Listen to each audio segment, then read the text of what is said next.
Hello दोस्तों and welcome on my YouTube channel जिसका नाम वरद विनायक क्लासेस है।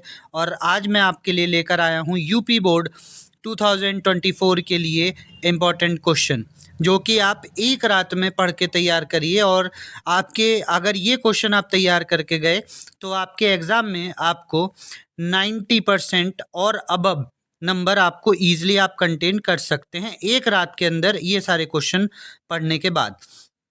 तो देखिए, उसी की सीरीज में बिना टाइम वेस्ट करते हुए मैं आपको पहले क्वेश्चन की तरफ लेके चलता हूँ, जिसका नाम पहला क्वेश्चन आपके पास क्या है। श्रृंगार रस मंडल के रचयिता हैं, बताइए कौन से होंगे। चार ऑप्शन आपके पास है, भारतेंदु हरिश्चंद्र, महादेवी वर्मा, गोस्वामी विठकनाथ और राधाचरण गोस्वामी। तो इसके सही आंसर आपके पास है, जैसा कि आपको आंसर में दिख रहा है, गोस्वामी विठकनाथ। ठीक है, तो इसका राइट आंसर आपके पास ये है। ये क्वेश्चन आपको जरूर करके जाना है। नेक्स्ट क्वेश्चन आपके पास है, नचिकेतोपाख्यान के रचयिता हैं। तो नचिकेतोपाख्यान के रचयिता आपको बताने हैं कौन होंगे। पहला ऑप्शन आपके पास है प्रताप नारायण मिश्र, दूसरा काशीनाथ खत्री, तीसरा ऑप्शन है सदर मिश्र और चौथा आपको मुंशी ईसा अल्लाह खान। तो इसमें आपके जो राइट आंसर आपके पास होगा वो आपके पास होगा सदर सदर सदल मिश्र। ठीक है, ये वेरी इंपॉर्टेंट क्वेश्चंस है सारे। और जैसा कि आप सभी को पता है कि हिंदी में आपके पास आपको क्वेश्चन मिलेंगे एमसीक्यू मैक्सिमम 5 to 10, तो ये आपको तैयार करके जाने हैं। और इसी के बाद नेक्स्ट क्वेश्चन है, प्रेम सागर के रचयिता आपको बताने हैं कौन होंगे। और इसमें भी चार ऑप्शन आपके पास आ सकते हैं, जैसे कि सदल मिश्र, पंडित लल्लू लाल, राम प्रसाद निरंजनी और ज्योति ऋषिवर ठाकुर। और इसमें सही आंसर आपके पास होगा पंडित लल्लू लाल। और इसके बाद जो चौथा क्वेश्चन आपके पास होगा वो हिंदी साहित्य के आधुनिक काल को गद्य काल की संज्ञा किसने दी। तो इसमें आपके पास ऑप्शन है भारतेंदु हरिश्चंद्र, महावीर प्रसाद द्विवेदी, आचार्य रामचंद्र शुक्ल और बाबू श्याम सुंदर दास। तो इसका राइट आंसर आपके पास होगा जिसका आपका पास होगा आचार्य रामचंद्र शुक्ल। और नेक्स्ट क्वेश्चन, पांचवा क्वेश्चन आपके स्क्रीन पर है ये कि काशी नगरी प्रचारणी सभा में संस्थापक थे। तो कौन थे? श्याम सुंदर दास। आपको ये ऐसे याद रखना है कि श्याम सुंदर दास इनके जो संस्थापक थे। और ये जो क्वेश्चन है, पांचवा question, is very very important. इसे तो आप एक बार जरूर पढ़ के जाएं। और नेक्स्ट क्वेश्चन आपके स्क्रीन पर अब आगे आएंगे, तो देखिए नेक्स्ट क्वेश्चन आपके पास ये रहे, छायाबादो उत्तर युग का काल है कौन सा है। छायाबादो उत्तर काल जो युग था वो कौन से काल में हुआ था। तो आपके पास चार ऑप्शन हो सकते हैं, तो इसमें से जो राइट ऑप्शन आपके पास होगा वो ये होगा 1938 ईस्वी से वर्तमान काल, यानी कि अभी तक 1938 से जो अब तक चल रहा है वो छायावादो उत्तर युग का काल चल रहा है। तो ये इंपॉर्टेंट है कि युग कौन कौन से, इनके काल कौन कौन से हो सकते हैं वो आपके पास, जिसमें से वेरी इंपॉर्टेंट छायोत्तर काल ही है। इसके बाद जो आता है आपके पास रानी केतकी की कहानी। रानी केतकी की कहानी के लेखक कौन थे, रानी केतकी की कहानी किसने लिखी थी। तो ये बहुत फेमस क्वेश्चन है कि रानी केतकी की कहानी किसने लिखी थी। ये लिखी थी ईसा अल्लाह खान ने। ठीक है, और इसके बाद स्कंदगुप्त नाटक के लेखक कौन माने जाते हैं। तो स्कंदगुप्त नाटक के लेखक जो है वो जयशंकर प्रसाद माने जाते हैं। ये आपके पास जयशंकर प्रसाद के बहुत सारे आपके पास जीवनी है, तो वो भी जीवनी भी बहुत वेरी इंपॉर्टेंट है जयशंकर प्रसाद की। तो जयशंकर प्रसाद के जितने भी कृतियां हैं वो जरूर आप पढ़ के जाएं, एक आध क्वेश्चन आपके पास उससे मिलता है। और ये वेरी इंपॉर्टेंट है कि स्कंदगुप्त नाटक किसने लिखा था। इसके बाद है अंधेरी नगरी किस विधा की रचना है। अंधेरी नगरी किसने लिखी, किस विधा की रचना है, कैसी है। तो अंधेरी नगरी एक नाटक है, तो इसलिए इसका जो है आपके पास नाटक होगा। और लहरों के राजहंस कृति का संबंध गद्य की किस विधि से है, यानी कि लहरों के राजहंस किस कृति से हैं, ये भी आपके पास एक क्या है, नाटक है। तो ये सारी चीज़ें आपके पास, ये भी एक क्या है, नाटक है। तो इसीलिए ये चीज़ याद रखिए। और ये आपके पास जो नेक्स्ट क्वेश्चन आपके पास है 11th क्वेश्चन, वो है परीक्षा गुरु किस गद्य विधा की रचना है। यानी कि परीक्षा गुरु क्या है, क्या विध है, क्या वो गद्य में क्या उसका वो है, और वो किसने लिखी थी। तो ये आपके पास लिखी गई थी श्री निवास दास ने। श्री निवास दास ने ये जो है रचना करी थी। तो इसके बारे में ज़रूर पढ़ के जाएं। ये मैं आपको मैक्सिमम 40 क्वेश्चन दे रहा हूँ। इन 40 क्वेश्चंस को अगर आप तैयार कर गए तो आपके जो एमसीक्यू हैं वो मैक्सिमम सभी कवर हो जाएंगे। तो नेक्स्ट आपके पास है हिंदी एकांकी के जनक माने जाते हैं। कौन माने जाते हैं हिंदी एकांकी के? और ये सारे जितने भी क्वेश्चन हैं ये आप रट के जाइए। आपको मैं पक्का श्योर बोल रहा हूँ कि इससे बाहर आपके पास कोई भी पेपर में क्वेश्चन नहीं जाएगा। ठीक है, हिंदी एकांकी के जनक माने जाते हैं। तो जैसा कि आप सभी को पता है क्या कौन माने जाते हैं हिंदी एकांकी के? राम कुमार वर्मा। ठीक है, नेक्स्ट क्वेश्चन आपके पास है आधे अधूरे के लेखक हैं। आधे अधूरे किसने लिखा था? तो ये लिखा था मोहन राकेश जी ने। ठीक है, मोहन राकेश जी ने इसकी रचना करी थी आधे अधूरे। ठीक है, नेक्स्ट क्वेश्चन आपके पास है बाण भट्ट की आत्मकथा किस विध की रचना है? और वाणभद्र क्या है? तो वाणभद्र कौन है? एक उपन्यास है। ठीक है, और नेक्स्ट आपके पास है इज़ वेरी वेरी इंपॉर्टेंट। ये क्वेश्चन कई बार एग्जाम में पूछा जा चुका है, तो इसको जरूर पढ़ के जाएं कि हिंदी का प्रथम मौलिक उपन्यास कौन सा माना जाता है? हिंदी का पहला उपन्यास आपके पास कौन सा था? जनरली इसके जो बच्चे हैं वो आपके पास जो लगा कर आते हैं या तो वो चंद्रकांता लगा कर आते हैं या गोदान लगा कर आते हैं, पर इसका जो राइट आंसर है वो परीक्षा गुरु है। परीक्षा गुरु पहली प्रथम मौलिक उपन्यास माना जाता है। नेक्स्ट आपके पास है पर्दा कहानी के रचनाकार कौन है? पर्दा कहानी किसने लिखी थी? तो पर्दा कहानी लिखी थी यशपाल जी ने। ठीक है, पर्दा कहानी आपके पास किसने लिखी थी? यशपाल जी ने। तो ये सारी चीज़ें आपको पढ़ के जानी है। पर्दा कहानी आपकी यशपाल जी की रचना है।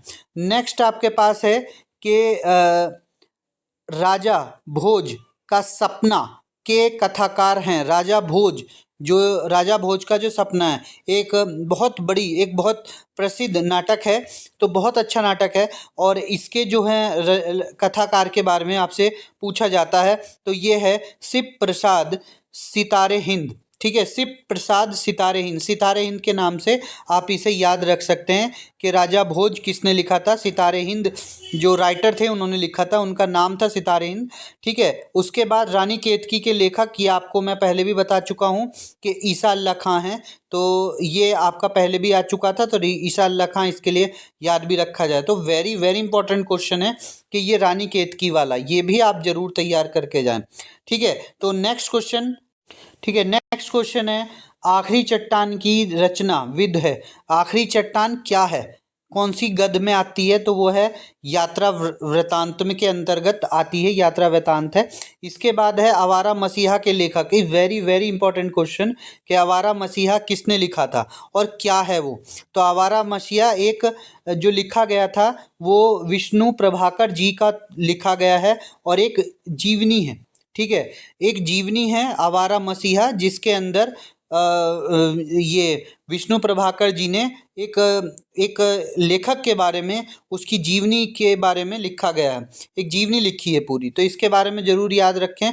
आवारा मसीहा के लेखक कौन है? विष्णु प्रभाकर। और ये किस विधा की रचना है? तो जीवनी विधा की है। ठीक है, और नीड़ का निर्माण फिर आत्मकथा है। नीर का निर्माण किसने लिखा था? तो नीर का निर्माण जो लिखा गया था वो बहुत प्राचीन राइटर हैं जिनका नाम है हरिवंश राय बच्चन, जो अमिताभ बच्चन जी के फादर हैं। उन्होंने लिखा था नीड का निर्माण फिर। ठीक है, इस आत्मकथा को लिखा गया था, तो ये चीज़ इनके थ्रू लिखी गई है। नेक्स्ट आपके पास है ब्राह्मण पत्र के संपादक हैं। ठीक है, ब्राह्मण पत्र एक लिखा गया था, तो उसके संपादक पूछे जाते हैं, कई बार पूछे गए क्वेश्चन है ब्राह्मण पद के संस्थापक कौन है? तो इसके जो संस्थापक हैं वो आपके पास हैं प्रताप नारायण मिश्र। ठीक है, प्रताप नारायण मिश्र ने इन ब्राह्मण पत्र के संपादक रहे हैं। ठीक है, और प्रताप नारायण मिश्र के बारे में के 2-3 लेखक भी जरूर आते हैं, कई बार पूछे गए हैं कि इनकी कई लेखिका जो इन्होंने लिखी हैं वो कौन कौन सी लिखी हैं। नेक्स्ट है आपके पास आनंद कादमीवनी के संपादक हैं। आनंद कादमीवनी के संपादक हैं। आनंद कादमीवनी के संस्थापक कौन माने जाते हैं? यस, आनंद कादमीवनी के संस्थापक आपके माने जाते हैं बद्री नारायण चौधरी प्रेम घन, बद्री नारायण चौधरी प्रेम घन, तो इनको हम मानते हैं आनंद कादम्बनी के संस्थापक। ठीक है, ये भी क्वेश्चन आप जरूर पढ़ के जाएं। इसके बाद नेक्स्ट क्वेश्चन आपके पास आता है कि कवि वचन सुधा पत्रिका के संपादक हैं। देखिए, एक पत्रिका आपसे जरूर पूछी जाएगी, तो पत्रिका से रिलेटेड क्वेश्चन आपके पास जो भी हैं मैंने यहाँ पे लिख दिए, जो बहुत इंपॉर्टेंट है और पक्का इस बार आने के चांसेस हैं। 99.9% यही क्वेश्चन आपसे पूछे जाएंगे। तो कवि वचन सुधा पत्रिका के संपादक हैं, कौन है? भारतेंदु हरिश्चंद्र। ठीक है, और बाला बोधिनी पत्रिका के संपादक आपके पास कौन है? इसके आपके पास होते हैं भारतेंदु हरिश्चंद्र। ठीक है, भारतेंदु हरिश्चंद्र पर भी एक क्वेश्चन श्योर आपके पास आने के चांसेस होते हैं भारतेंदु हरिश्चंद्र पे। तो ये क्वेश्चन आपका वेरी वेरी इंपॉर्टेंट है, बाला बोधिनी पत्रिका के संपादक कौन है? ठीक है बच्चों, इसके बाद में जो आपका नेक्स्ट पेपर है 10th के लिए वो मैथ का है, और अब 12th के लिए भी नेक्स्ट मैथ ही का है। तो उसके भी इम्पॉर्टेंट क्वेश्चन आपको 1-2 दिन में आपके यूट्यूब चैनल पर इसी पर मिल जाएंगे, तो इस चैनल को सब्सक्राइब जरूर कर लीजिएगा। अब नेक्स्ट क्वेश्चन आपके स्क्रीन पर है, वो देखिए। कुछ क्वेश्चन जो आपके पास आते हैं वो हिंदी काव्य साहित्य विकास से भी आधारित आते हैं, तो उनमें से भी मैंने वेरी वेरी इंपॉर्टेंट कुछ क्वेश्चन यहाँ पर छाट के लिख दिए हैं। जैसा क्या है कि रामधारी सिंह दिनकर की रचना कौन कौन सी है? तो रामधारी सिंह दिनकर की रचना है परशुराम की प्रतीक्षा। ये बहुत पूछी गई रचना है, उल्टा भी पूछा जा सकता है कि परशुराम की प्रतीक्षा किसने लिखी है? तो ये नाम याद रखिएगा, रामधारी सिंह दिनकर, और रामधारी सिंह दिनकर के द्वारा लिखी गई रचना है परशुराम प्रतीक्षा। ठीक है, नेक्स्ट आपके पास है कौन सी रचना अगस्त्य जी ने नहीं लिखी है? यहाँ पर एक चीज नोटिस करने योग्य है कि आपके पास नहीं पूछा गया है, यानी कि जो नहीं लिखी गई हैं। तो रेणुका एक ऐसी रचना है जो अगस्त्य जी ने नहीं लिखी है। अगस्त्य जो हमारे लेखक थे उन्होंने नहीं लिखी है, तो ये तीनों लिखी गई हैं। ठीक है, तो इसकी ये भी तीनों आप याद करके जाएं कि सुनहले सैबाल, सुनहरे सैबाल किसने लिखी है? ये आपको पूछा जा सकता है कि सुनहरे सैबाल किसने लिखी है? ये अगस्त्य जी की रचना है। बाबरा अहरी, ये भी अगस्त्य जी की रचना है, और इत्तेलम ये भी अगस्त्य जी की रचना ही है। तो ये तीनों तो अगस्त्य जी की रचना है, और केवल रेणुका जो है वो अगस्त्य जी की रचना नहीं है। तो ये चीज़ याद रखना आपके पास कि रेणुका अगस्त्य जी की रचना नहीं है। अब इसके बाद नेक्स्ट आपके इसी से ही अगस्त्य जी से ही पूछा गया है, अगस्त्य द्वारा संपादित सप्तकों की संख्या बताओ। तो कितने सप्तक होते थे? 4 सप्तक यहाँ पे रखे जाते थे जो इन्होंने संपादित करे थे। फिर आपके पास आता है मैथिली शरण गुप्त द्वारा रचना कौन सी है? मतलब मैथिली शरण गुप्त द्वारा जो रचना करी गई थी वो प्रदक्षिणा आपके पास जो बहुत प्राचीन रचना है, वो आपके पास ये बहुत पॉपुलर रचना है प्रदक्षिणा। ठीक है, प्रदक्षिणा के लेखक का नाम भी पूछा जा सकता है, तो ये भी याद रखिएगा। और मैथिली शरण गुप्त द्वारा कौन सी रचना करी गई है? तो वो प्रदक्षिणा करी गई है, ये भी आप याद रखिएगा। नेक्स्ट क्वेश्चन आपके पास है कि नई कविता का आरंभ माना जाता है। नई कविता का जो आरंभ माना जाता है वो कब से माना जाता है? तो वो आपके पास है 1951, यानी कि 1991 से आपके पास नई कविता का आरंभ माना जाता है। फिर इसके बाद नेक्स्ट क्वेश्चन आपके पास है कि वैदेही वनवास के रचयिता कौन है? तो वैदेही वनवास के रचयिता जो हैं वो आपके पास हैं अयोध्या सिंह उपाध्याय हरिओद। ठीक है, इसको थोड़ा सा ऐसे भी याद रख सकते हैं कि वनवास जो है रामायण में हुआ था, और राम जी के पिता का नाम कौन था? राम जी कहाँ पैदा हुए थे? अयोध्या में पैदा हुए थे। तो अयोध्या सिंह उपाध्याय के थ्रू ये रचना लिखी गई थे, वैदेही वनवास। ठीक है, इसके बाद नेक्स्ट आपके पास है कि संसद से सड़क तक किस काव्य की रचना है? किस कवि की रचना है? संसद से सड़क तक किस कवि की रचना है? और इसके 4 ऑप्शन आपके पास ये होते हैं। जैसे ये जो है जनरली ये याद रखने योग्य क्या है कि धूमिल जी की रचना है जो संसद से सड़क तक थी। ठीक है, और कौन सी रचना धर्मवीर भारती की है? तो इसमें से ये जो है अंधा युग वो धर्मवीर भारती जी के द्वारा लिखी गई रचना है, तो ये भी आप याद रखिएगा। और निम्नलिखित में से प्रगतिवाद की कौन सी समय अवधि मानी जाती है? जो प्रगतिवाद था उसकी समय अवधि क्या मानी जाती है? तो जी इस टाइम पर हिंदी साहित्य में कुछ प्रगति हुई थी, जिससे कि हिंदी साहित्य को एक नाम मिला था, एक पहचान मिली थी, तो वो आपके पास बताई जाती है 1938 से 1943 ईस्वी के बीच में। ठीक है, फिर 10th क्वेश्चन आपके पास है, हरी घास पर क्षण भर, हरी घास पर क्षण भर कृति किसने लिखी थी? किसके द्वारा लिखी गई है? तो ये अगस्त्य जी के द्वारा लिखी गई है।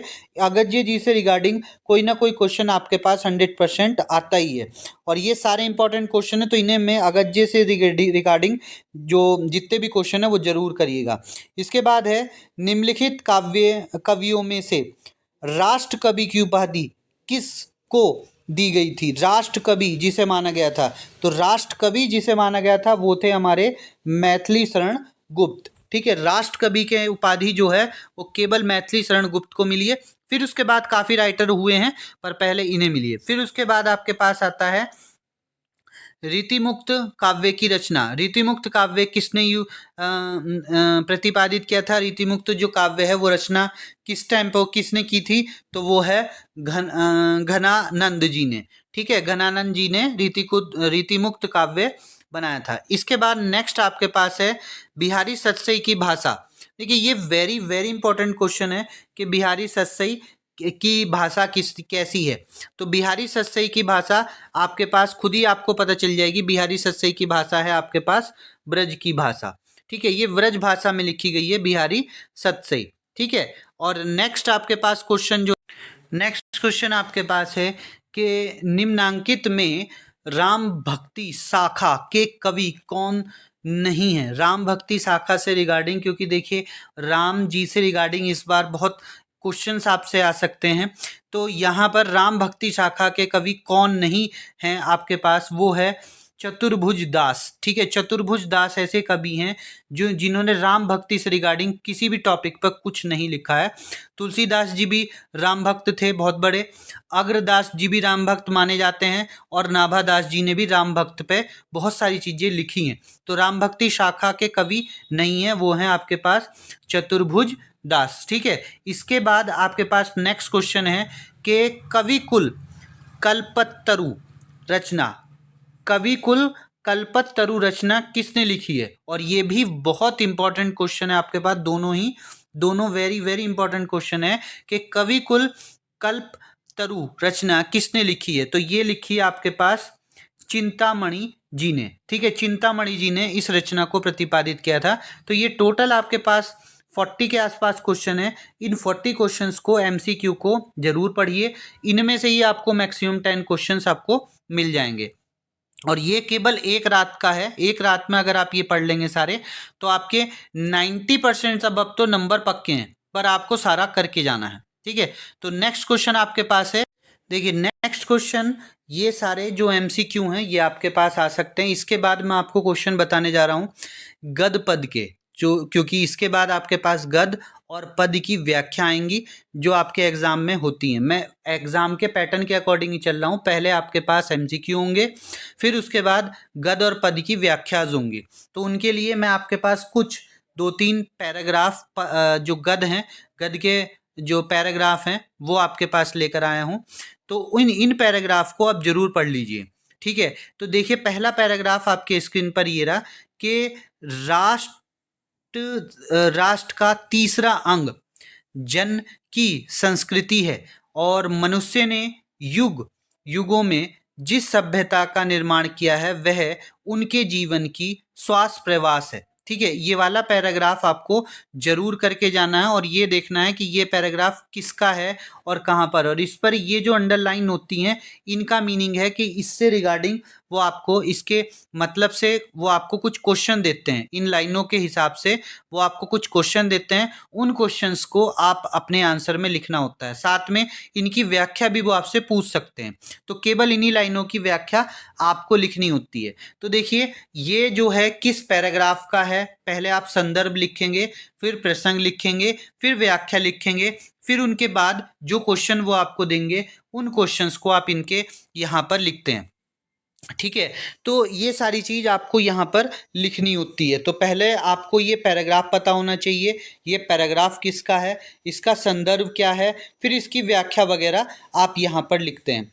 ठीक है, तो यहाँ पर ये जो पूरा पैराग्राफ है, जैसा कि आप सबको पढ़ के भी समझ में आ रहा है कि ये संस्कृति वाले चैप्टर से रिगार्डिंग है, तो संस्कृति चैप्टर का है, किस राइटर ने लिखा है, ये सारी चीज़ आपको पता होनी चाहिए।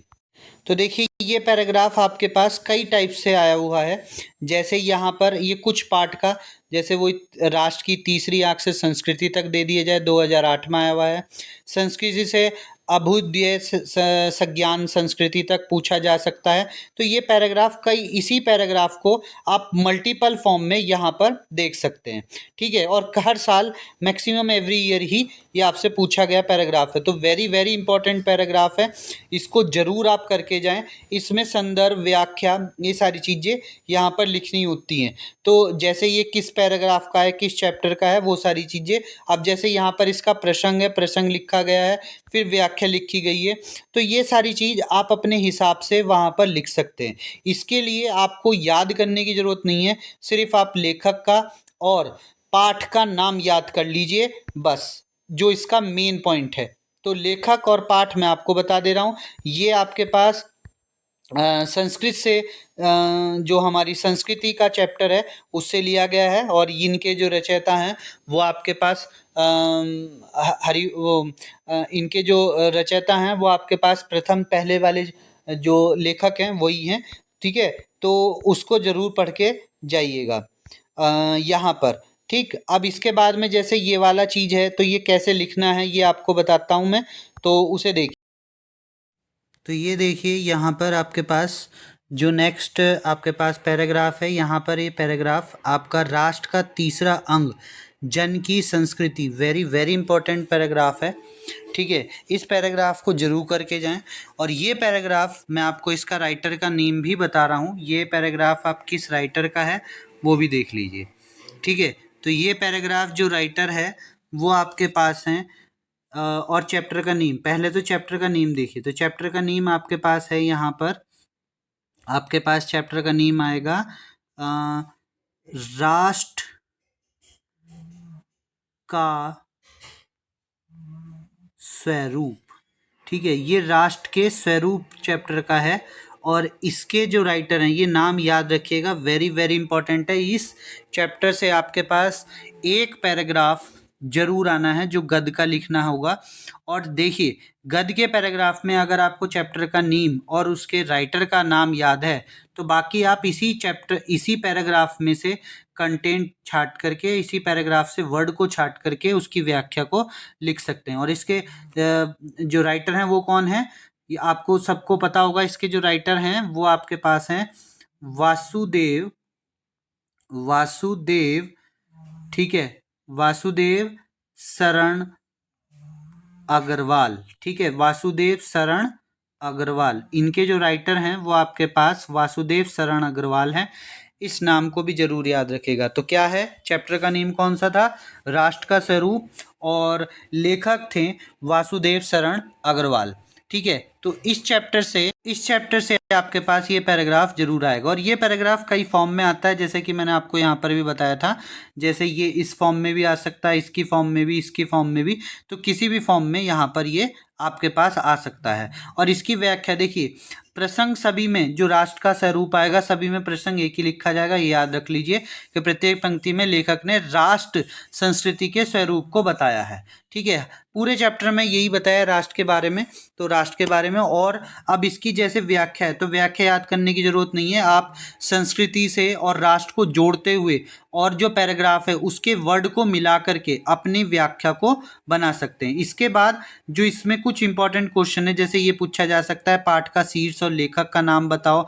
उससे रिगार्डिंग और भी कुछ इन्फॉर्मेशन इस पैराग्राफ से रिगार्डिंग कुछ भी जो क्वेश्चन है वो आपसे बना करके पूछा जा सकता है। सबसे इंपॉर्टेंट जो है, जो आपको सही लिखना है बिल्कुल, वो बस यही क्वेश्चन है जिसको आपको ठीक लिख कर आना। अगर ये क्वेश्चन आपने ठीक लिख दिया, इसका शीर्ष कौन है, राष्ट्र का स्वरूप, और लेखक कौन है, वासुदेव शरण अग्रवाल। ठीक है, तो ये क्वेश्चन अगर आपने ठीक लिख दिया तो आपको इसका आंसर मिल जाएगा। और भी पैराग्राफ हैं जो इस चैप्टर से आए हुए हैं, तो देखिए दूसरा पैराग्राफ आपके पास ये है। दूसरा पैराग्राफ भी ये देखिए, संस्कृति, कला, नृत्य, गीत, आमोद प्रमोद, ये सब ये जो वर्ड है, ये पूरे वर्ड आपको याद रखने हैं कि ये किस चैप्टर का है। ये वर्ड आप याद रखिएगा। इन पे जो ये लाइनें हैं, थोड़ा सा लाइनों को पढ़ लीजिएगा। तो ये पैराग्राफ भी वेरी वेरी इंपॉर्टेंट है।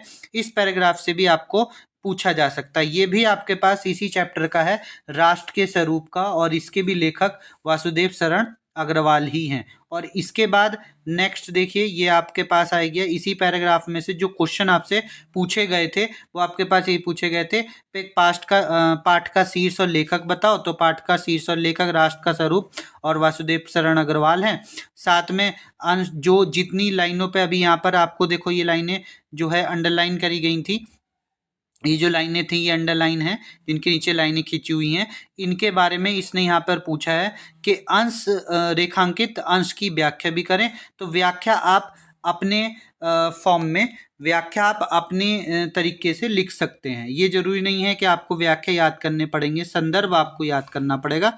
बाकी व्याख्या आप अपने फॉर्म में यहाँ पर लिख सकते हैं। ठीक है, तो व्याख्या आप यहाँ पर अपने हिसाब से जो भी आपको इच्छा करे वो आप लिख सकते हैं। और भी जैसे क्वेश्चन है पूछे गए हैं कि राष्ट्र के अंदर पक्ष को स्वाकृत करते हुए कौन सा आनंद होता है। तो ये अपने वर्ड में ये सब चीज़ पैराग्राफ के अंदर होगी। इस पैराग्राफ में आप यहीं से देख करके इन सब के क्वेश्चंस को अपना क्लैरिफाई कर सकते हैं, दे सकते हैं। ठीक है, तो मेन इसका जो है आपको जो याद रखना है वो बस यही याद रखना है कि वासुदेव शरण अग्रवाल इनके लेखक हैं और शीर्ष जो है वो राष्ट्र का स्वरूप है। बाकी सारी चीज़ आप अपने एंड से इसी पैराग्राफ को पढ़ करके लिख सकते हैं। ठीक है, नेक्स्ट भी आपके पास जो पैराग्राफ है वो भी इसी का ही है। ये तीनों पैराग्राफ इंपॉर्टेंट है और तीनों में से एक पैराग्राफ आपके पास आने के चांसेस पक्के हैं। और एक पैराग्राफ आपका आएगा, दो आएंगे, दो में से एक आपको करना होगा, चॉइस होगी। तो इन तीन में से कोई सा एक पैराग्राफ आपको पक्का मिल सकता है। और ये तीनों पैराग्राफ इसी चैप्टर के हैं, राष्ट्र के स्वरूप के। ठीक है, तो थोड़ा सा इन वर्डों को याद रखिए कि पूर्वजों से ने चरित्र, इन वर्डों को थोड़ा सा समझ लीजिए, आप जो है लिख आएंगे। ठीक है, बाकी आपको संदर्भ लिखना है, प्रसंग और व्याख्या लिखनी है, ये आपको लिखना ही है। संदर्भ में आप क्या लिखते हैं, आप शीर्ष का नेम लिखेंगे, लेखक का नेम लिखेंगे, फिर व्याख्या में आप वही लिख दीजिए कि इसमें संस्कृति के बारे में, राष्ट्र में कैसे संस्कृति अप्लाई होती है, क्या क्या संस्कृतियां हैं, उसका क्या फ़ायदा है, राष्ट्र की उन्नति किस प्रकार होती है, ये सारी चीज़ें उस पर आप लिख सकते हैं। ठीक है, आप इनके बारे में अपना डिटेल लिख सकते हैं। फिर उसके बाद जो नेक्स्ट आपके पास है, फोर्थ पैराग्राफ जो आपके पास है ये वाला, जिसमें देखिए थोड़े थोड़े पैराग्राफ आपको ना स्टार्टिंग के वर्ड याद रखने होंगे। तो अब देखिए इसमें भी भारत भाषा और संस्कृति का अटूट अंग है, संस्कृति परंपरा से निःशक्त। अब ये जो पैराग्राफ है, ये आपके पास जो पैराग्राफ है वो दूसरे चैप्टर का है। कौन से चैप्टर का है? इस चैप्टर का क्या नाम है आपको पता होगा। ये इस चैप्टर का नेम है आपके पास भाषा और आधुनिकता। भाषा और आधुनिकता। ठीक है, भाषा और आधुनिकता। ठीक है, भाषा और आधुनिकता चैप्टर का ये है, भाषा और आधुनिकता चैप्टर का। और इसके जो लेखक है वो आपको यहाँ पर देखिए दिए गए हैं, रेड्डी जी है। ठीक है, तो इनका पूरा नाम क्या है? जी सुंदर रेड्डी। ठीक है, जी सुंदर रेड्डी के ये लिखे गए शब्द हैं। ये आपको वहाँ पर इनका लेखक भी मैंने आपको बता दिया, जी सुंदर रेड्डी, और पाठ का नाम भी बता दिया है, लेखक का नाम तो शीर्ष का नाम भी बता दिया है। और चैप्टर ये आपके राइटर भी, मैंने ये राइटर हैं आपके, लेखक है, ये भी आपको बता दिए हैं। इसे याद रखिएगा और इनका जो स्टार्टिंग का वर्ड है वो जरूर याद रखिएगा। बाकी संदर्भ ये हो गया। व्याख्या में आप संस्कृति से रिगार्डिंग है कि संस्कृति और भाषा के बीच में संबंध बताया गया है, और उसके बाद में अपनी व्याख्या भाषा और संस्कृति को मिलाते हुए इस पूरे पैराग्राफ को थोड़ा सा पढ़ के इन्हीं वर्डों को लेकर के अपने शब्दों में लिख दीजिएगा। ठीक है, ये याद करने की जरूरत नहीं होती है, इन्हें सिर्फ अपने शब्दों में लिखना होता है। ठीक है, इसके बाद ये कुछ क्वेश्चन दे रखे जो इस चैप्टर इस पैराग्राफ से है। तो जैसे कि देखो यहाँ पर वही आपसे पूछा गया है लेखक का नाम और बाकी ये सारे क्वेश्चन है। ये क्वेश्चन आप पढ़ करके इनमें लिख सकते हैं, इसके लिए आपको याद करने की कोई ज़रूरत नहीं है। बस चैप्टर को, बस पैराग्राफ को पढ़ लीजिएगा, उसके सारे क्वेश्चन आपके पास वहाँ से बन जाते हैं। फिर इसके बाद देखिए ये भी उसी पैराग्राफ के कुछ क्वेश्चन है कि क्या क्या पूछे जा सकते हैं, तो ये सारी चीज़ें हैं। अब इसके बाद में नेक्स्ट आपके पास पैराग्राफ जो है वो ये है, ये भी आपके पास जो है जी सुंदर रेड्डी जी का ही है, भाषा और आधुनिकता का ही। ठीक है, इसमें भी देखिए भाषा की साधारण कई इकाई शब्द है, तो देखिए भाषा से ही आ रहा है, तो भाषा और आधुनिकता का है और ये भी इनके राइटर भी जी सुंदर रेड्डी ही हैं। अब इसके बाद में देखिए ये यहाँ पर अगर आप ये पैराग्राफ पढ़ेंगे तो ये पैराग्राफ दूसरे से आ जाएगा, दूसरे चैप्टर का, जिसका नाम है निंदा का उद्गम ही हीनता और कमजोरी से अब देखिए यहाँ पर एक वर्ड आ रहा है अधिकतर निंदा, तो ये निंदा चैप्टर का है, निंदा रस का। इसके जो लेखक हैं वो कौन है आपको पता होंगे। ठीक है, इसके जो भाषा का चैप्टर का नाम है वो निंदा है, निंदा रस। ठीक है, निंदा रस का है और जो लेखक हैं वो हरिशंकर परसाई हैं, हरिशंकर परसाई। ठीक है, हरिशंकर परसाई जी इनके लेखक हैं। तो ये चीज़ याद रखिएगा, निंदा रस का ये पैराग्राफ है और इनके जो लेखक है वो हरिशंकर परसाई जी हैं। और इसमें थोड़ा सा याद रखने, जहाँ पर भी आपको निंदा वर्ड मिल जाए ना, जैसे ये लिखा हुआ है, ये लिखा है, इसके पैराग्राफ में आपको निंदा से मीनिंग कुछ भी एक वर्ड जरूर मिलेगा, तो आप समझ जाओगे कि ये चैप्टर किसका है। और बाकी तो अपने बारे में, अपने निंदा से रिगार्डिंग, निंदा मतलब आप किसी की बुराई कर रहे हैं तो उससे रिगार्डिंग कुछ लिखना है कि जो संसार में एक दूसरे के लोग बाग बुराई करते हैं उनके बारे में नहीं सोचते हैं, वो सारी चीज़ें यहाँ पर लिखना निंदा शब्द से रिगार्डिंग। ठीक है, और ऐसे ही इनमें देखिए ये कुछ क्वेश्चंस है, ये क्वेश्चन पूछे जा सकते हैं, जैसे निंदा की प्रवृत्ति कब बढ़ती है, ये सारी चीज़ें। और पाठ का तो मैं बता ही दिया है, निंदा रस का था और लेखक इसके हरिशंकर परसाई जी थे। ठीक है, तो ये सारी चीज़ें आपको लिखनी है। ये भी आपके पास नेक्स्ट पैराग्राफ देखिए इन्हीं का ही है, निंदा कुछ लोगों की पूंजी होती है, तो ये भी निंदा से रिगार्डिंग है। इसमें भी आपको वही लिखनी है कि एक मनुष्य की जो देखिए संदर्भ में आप जरूर याद रखिए, अगर संदर्भ ठीक है और प्रसंग थोड़ा सा आपने देखिए उस चैप्टर का है तो चैप्टर का भाव बना करके, जैसे निंदा वाले व्यक्तियों की प्रवृत्ति और प्रकृति और आचरण से संबंधित व्यंग किया गया है यहाँ पर, तो ये सब लिख दिया। फिर उसके बाद व्याख्या आपको अपने वर्डों में ऊपर वाले पैराग्राफ को देख देख के लिखनी होती है, तो थोड़ा सा अपने वर्ड थोड़ा सा ऊपर का पैराग्राफ मिला करके यहाँ पे लिख दीजिएगा। ठीक है, बाकी आपका सबसे मेन है संदर्भ जरूर ठीक होना चाहिए, यानी कि शीर्ष का नाम और लेखक का नाम जरूर ठीक होना चाहिए। अब देखिए ये तो सारे आपके गद के थे, अब मैं आपको पद के पैराग्राफ बता रहा हूँ। पद के पैराग्राफ कौन कौन से आपके पास आ सकते हैं।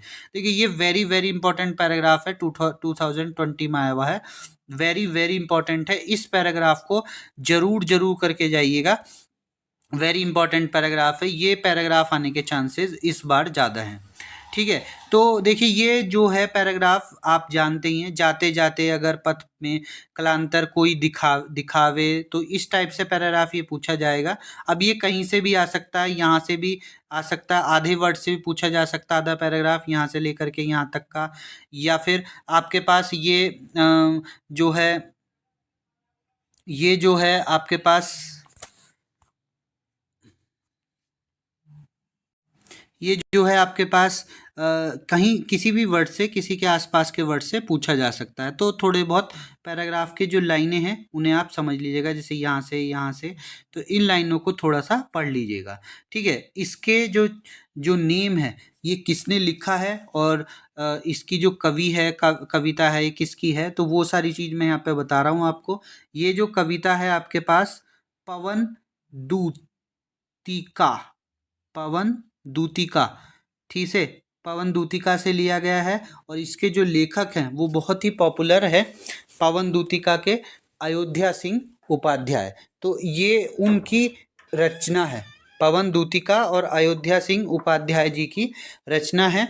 तो इसे ज़रूर समझ के जाइएगा। पवन दूतिका से बहुत सारे पैराग्राफ हैं जो आने के चांसेस हैं आपके पास, वे सारे पैराग्राफ यही हैं। और पवन दूतिका में आपको जितना भी बताया गया है वो सब श्री कृष्ण के वियोग से संबंधित बताया गया है। मतलब श्री कृष्ण जब वृंदावन से अपने अपने यहाँ पर मथुरा में आए थे, तो मथुरा से जो चले गए थे वृंदावन, मथुरा वृंदावन से, ठीक है, तो उसी के बारे में यहाँ पर लिखा गया है। तो उनकी जो राधिका थी, प्रेमिका राधिका, उनके वियोग के बारे में यहाँ पर बताया गया। तो उससे रिगार्डिंग आपको पैराग्राफ लिखना है, ठीक है। तो बाकी इसके अंदर कुछ नहीं है, बाकी ये सारी चीज़ें वही हैं, उनसे रिगार्डिंग उनके दुख को प्रकट करा गया है, उनके वियोग को प्रकट करा गया है, उनके द्वारा जो संदेश भेजे गए हैं जिनके अंदर वो अपने अपने वियोग को, अपने दुख को प्रकट करती थी, तो उनसे रिगार्डिंग बताया गया है, ठीक है। तो आप उससे भी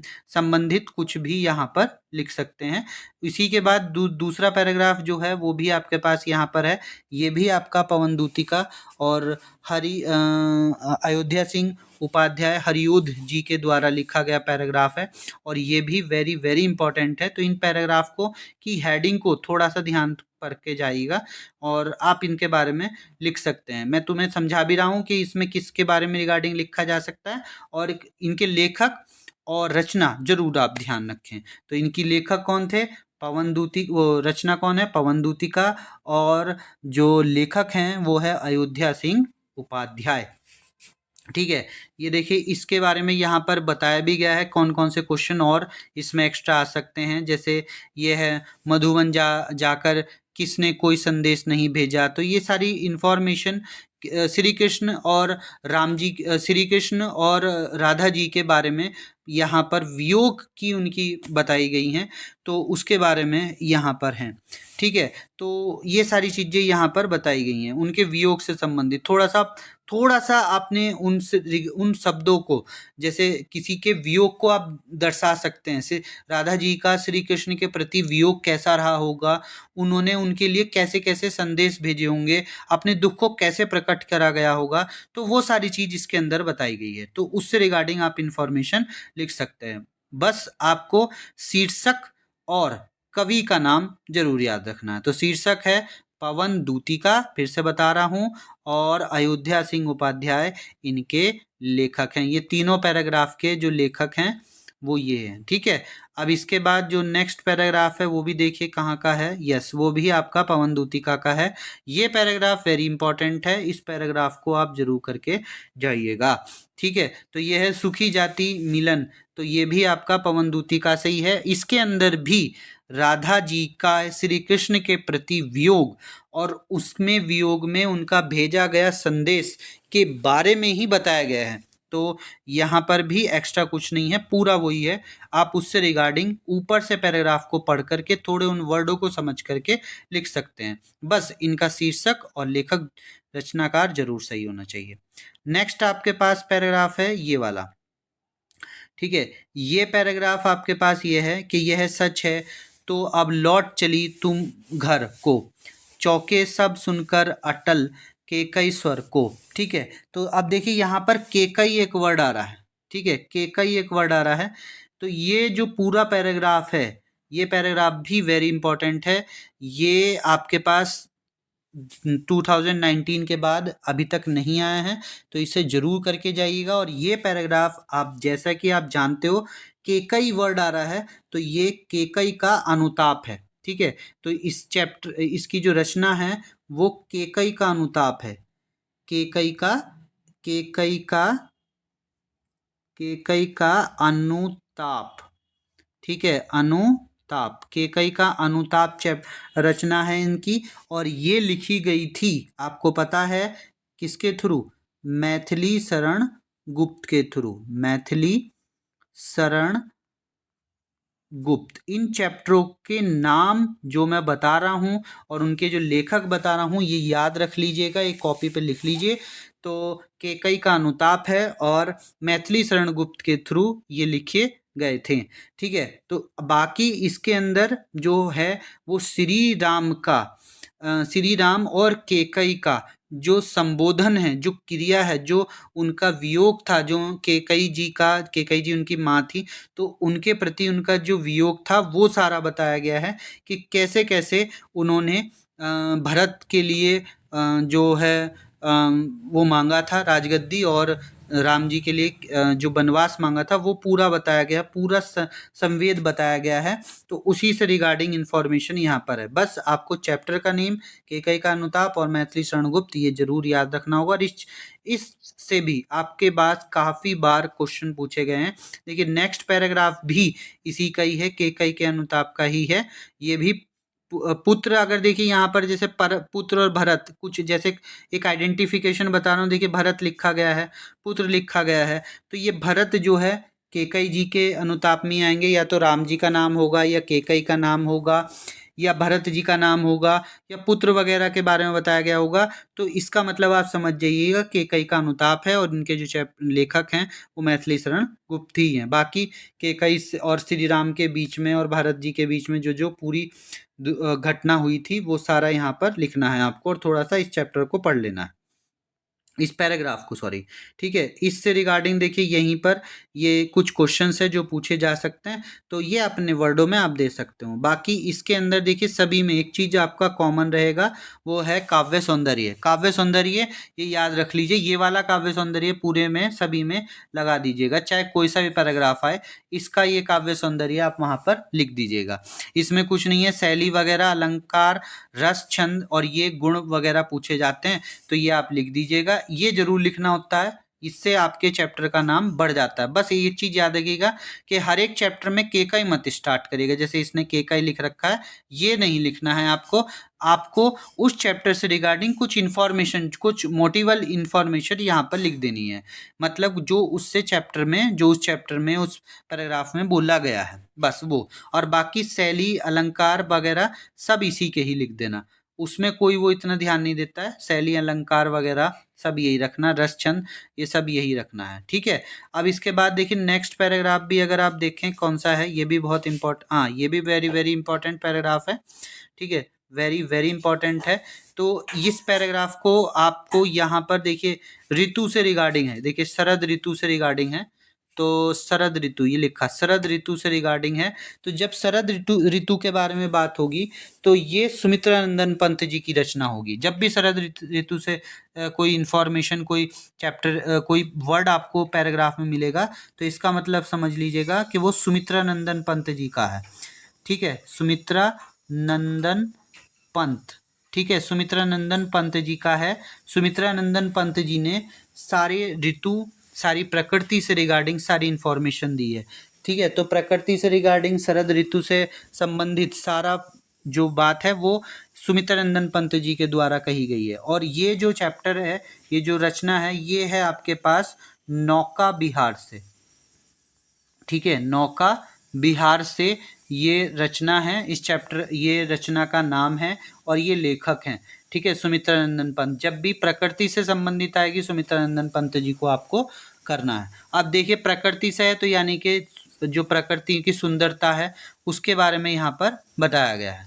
ठीक है, अब इसके बाद देखिए नेक्स्ट वाला पैराग्राफ भी आपके पास है यहाँ पर जी। ये भी देखिए यहाँ पर भी ये पूरी जो है आपके पास पूरा पैराग्राफ में ऋतु से ही संबंधित है। तो यहाँ पर भी अगर इसका पहचान आपको करनी है तो थोड़ा ऋतु वगैरह से पढ़ लीजिएगा, तो अब ऋतु वगैरह से हो जाएगा। जैसे इसमें देखो कितना कितना कंपन तुझे चाहिए, तो ये कितना कंपन आ गया, यानी कि वही जब आपको ठंड जब ऋतु होती है, शरद ऋतु होती है, तो यानी कि ठंड की मौसम होता है तो आदमी के अंदर शरीर में कंपन होता है, तो आप उससे वर्ड से ये समझ सकते हो। तो ये भी आपका नौका बिहार का ही है और इनके लेखक भी सुमित्रानंदन पंत जी हैं। और बाकी पूरे ठंड के मौसम में कैसी उस टाइम का वो होता है, ऋतु होती है, वो सब बताना होता है। थोड़ा सा इनके बारे में बता दीजिए कि किस टाइम पर सीता जी के सेवा के वगैरह में, तो ये सारी चीज़ें आपको यहाँ पर बतानी है।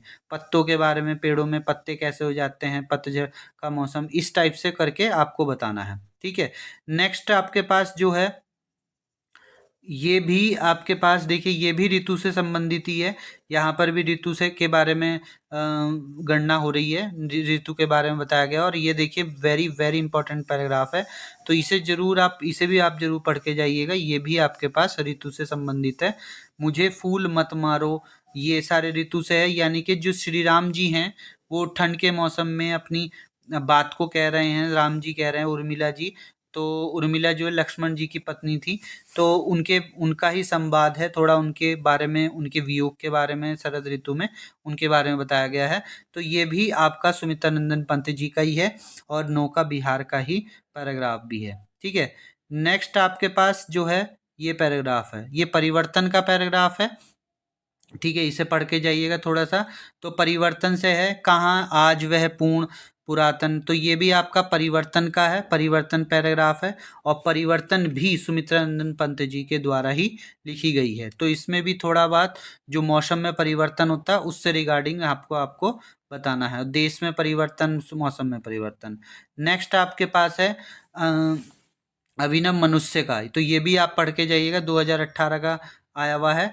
तो 2018 के बाद नहीं आया है, तो ये आपको पढ़ के जाना है। ठीक है, तो इसमें ये अभिनव मनुष्य जी का है। और ये जो लिखा गया था, ये लिखा गया था रामधारी सिंह दिनकर के थ्रू, रामधारी सिंह दिनकर। ठीक है, रामधारी सिंह दिनकर। अब इनके अंदर जितने भी मैंने ये पैराग्राफ बताए हैं, ये सारे पैराग्राफ आप एक बार इनकी जो हेडिंग है वो जरूर देख लीजिए, और इनके लेखक को, ठीक है, हेडिंग और लेखक और शीर्षक ये जरूर देख लीजिए। यही पैराग्राफ में से आपको गद और पद सारे मिल जाएंगे। ठीक है, आपको इससे बाहर कहीं नहीं जाएगा। तो लेखक और ये अगर आपने लिख लिए तो आपको ये कोई ज़्यादा लिखने की ज़रूरत नहीं है, बाकी सब पैराग्राफ में से ही आपको पढ़ना होता है। और पैराग्राफ को पढ़ करके समझ करके जो आपको समझ में आ रहा है वो व्याख्या में लिखना होता है, और उससे रिगार्डिंग थोड़ा सा प्रसंग लिखना होता है।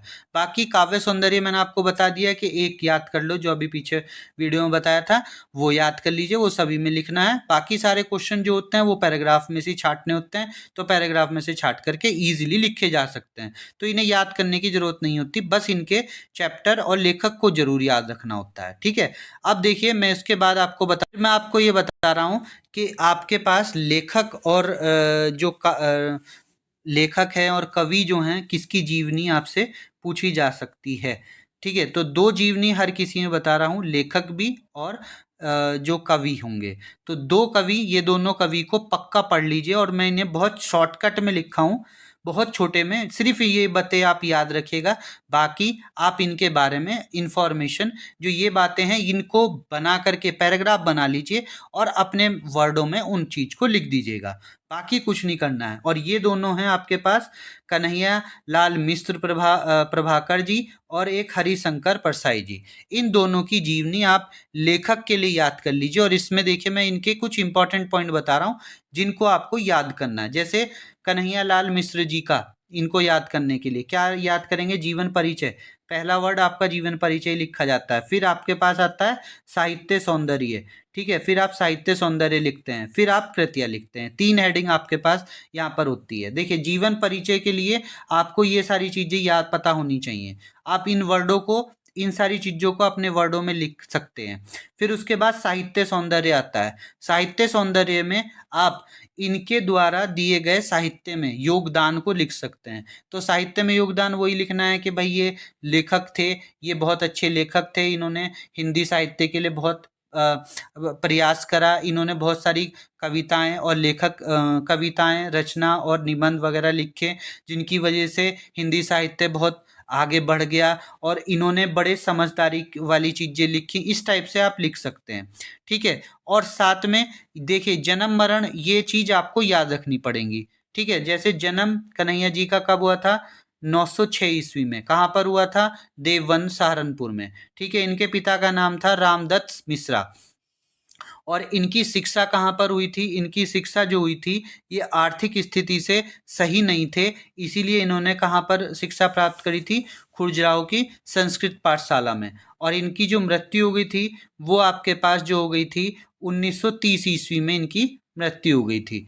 ठीक है, 1930 ईस्वी, सॉरी मृत्यु के बारे में नहीं बोल रहा हूँ, ये 1930 से 1932 के बीच में और 1942 ईस्वी में जेल गए थे, और इनकी जो मृत्यु हुई थी वो 9 मई 1995 ईस्वी में हुई। तो इन सारे वर्डों को, इन सारी इंफॉर्मेशन को याद करके इनको अपने वर्डों में लिखना है आपको, ठीक है। इसके बाद देखिए कृतियाँ याद कर लीजिएगा। कृतियाँ जो हैं वो आपके पास ये हैं कि माटी हो गई सोना, ठीक है। दूसरी कृतियाँ इनकी है जिंदगी मुस्कुराए, ये कैसी रचनाएं हैं, रेखा चित्र हैं ये सारे। फिर उसके बाद लघु कथा इन्होंने लिखी थी। लघु कथा कौन कौन सी लिखी थी, धरती के फूल और आकाश के तारे। फिर तीसरी चीज इन्होंने लिखा था संस्मरण, जो दीप जले शंख बजे, ठीक है, इनका संस्मरण था दीप जले शंख बजे। और इसके बाद इन्होंने ललित निबंध भी लिखे थे। ललित निबंध मतलब छोटे छोटे निबंध लिखे थे, जैसे बाजे पायल के घुंघरू और क्षण वाले कण मुस्काए, ठीक है। ये सारी चीज इनकी कृतियां थी। ये सारी कृतियां आपको याद रखनी है, और आपको ये जन्म की सारी चीजें याद रखनी है। किनकी, कन्हैया लाल मिश्रा जी की। सिर्फ इतने वर्ड याद रखने हैं और इन वर्डों को अपनी लैंग्वेज में बना करके लिख देना, जीवनी आपकी पूरी हो जाएगी। आपको जीवनी जो है 1 से 1.5 पेज में लिखनी है। ये वर्ड इंपॉर्टेंट हैं, इन वर्डों को मिला करके अपनी जीवनी को तैयार करना है, ठीक है। तो नोट डाउन कर लीजिएगा, और इनसे आपकी पूरी की पूरी जीवनी आपके पास तैयार हो जाएगी।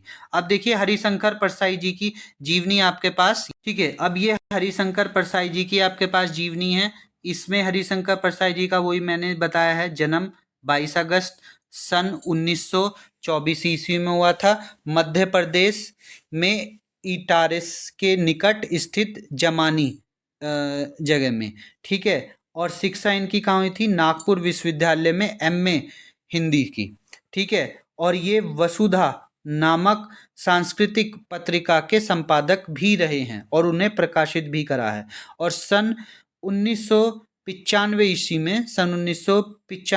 में 10 अगस्त सन 1995 में इनकी मृत्यु हो गई थी, ठीक है। इन्होंने कौन कौन सी कृतियाँ लिखी, हंसते हैं रोते हैं, ये कृतियाँ कहानी लिखी है। और जैसे उनके दिन फिरे, ये कहानी है इनकी। और एक रानी नागफनी की कहानी लिखी है जो कि उपन्यास है, और तट की खोज लिखी है। फिर बेईमान के परत और शिकायत मुझे भी है, और अंत में और सदाचार का ताबीज नामक निबंध इन्होंने यहाँ पर लिखा था। तो ये सारी चीज, ये इंफॉर्मेटिव चीज है जो हरिवंश जी की है। इन सारी चीजों को मिला करके आपको जीवनी तैयार करनी है। सिर्फ ये वर्ड आपको याद होने चाहिए, इसीलिए मैंने बहुत छोटे में लिखा है ताकि आपको इंपॉर्टेंट वर्ड याद हो, आप अपनी जीवनी खुद भी बनाकर आ सकते हैं, ठीक है। यहाँ पर आपके पास है कवि, जो जितने भी कवि हैं, तो कवि में मैंने सिर्फ 2 कवि लिए हैं, 2 ही लेखक लिए हैं, 2 ही कवि लिए हैं। पहले कवि आपका जयशंकर प्रसाद जी हैं और दूसरे कवि आपके महादेवी वर्मा जी हैं।